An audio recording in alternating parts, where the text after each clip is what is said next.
ରାମ ନାରାୟଣ ରାମ। ଜନ୍ମରୁ ମୃତ୍ୟୁ ପର୍ଯ୍ୟନ୍ତ ଯେଉଁ ସ୍ତରରେ କୌଣସି ବାଧା ନାହିଁ, ସବୁକିଛି ଏକେ ଗତିରେ ଚାଲିଛି। କିତାବ ଏବଂ ଗ୍ରନ୍ଥରେ ଲିଖିଥିବା କଥାଗୁଡ଼ିକ ଏହି ଗତିକୁ ବାଧା ଦେଇପାରିବା ନାହିଁ। ଏହି ଗତିକୁ ଧରିବା ଆବଶ୍ୟକ। ବେଦ, ବେଦାନ୍ତ, ରାଜନୀତି କିଛି ମଧ୍ୟ ଏହି ଗତିକୁ ବାଧା ଦେଇପାରିବେ ନାହିଁ। ଏହି ଋତୁଗୁଡ଼ିକ, ସେଗୁଡ଼ିକର ଶୀତ ଗରମ ଅବସ୍ଥାଗୁଡ଼ିକ ଏକ ପରେ ଏକ ଆସିଛନ୍ତି। ସୂର୍ଯ୍ୟ ପ୍ରକାଶ ଦେଉଛି, ଚନ୍ଦ୍ରମା ଏକେକ କଳା ବଢ଼ାଇ 16 କଳାରେ ପୂର୍ଣ୍ଣ ହେଉଛି। ଏହା ସବୁ କିଛି ଯେକୌଣସି ବସ୍ତୁରୁ ବାଧାପ୍ରାପ୍ତ ହୋଇନଥାଏ।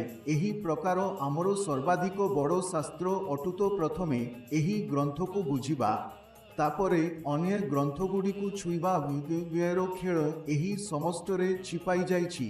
ସୂର୍ଯ୍ୟ କେମିତି ପ୍ରକାଶ ଦେଉଛି, ଏହାର କ୍ଷଣିକ ଅନ୍ଧକାର ପରେ ପ୍ରକାଶ ଆସେ। ସମସ୍ତ ଅବସ୍ଥା ସହଜ ଗତିରେ ରହିଛି। ଏହି ସହଜ ଚିନ୍ତାଧାରାରେ ଆଗକୁ ବଢ଼ି ଆମେ ବିରାଟ ମୁକ୍ତି ପାଇବାକୁ ଯିବୁ। ପ୍ରପଞ୍ଚରେ ଯେଉଁ ଗତି ଅଛି, ସେହି ଗତିର ଶାସ୍ତ୍ର ଆମର ଭିତରେ ଅଛି। ସେହି ଧାରା ଏହି ସହସ୍ରାରର ସହସ୍ରଧାରାରେ ଯାତ୍ରା କରିବାକୁ ଚାଲିଛି।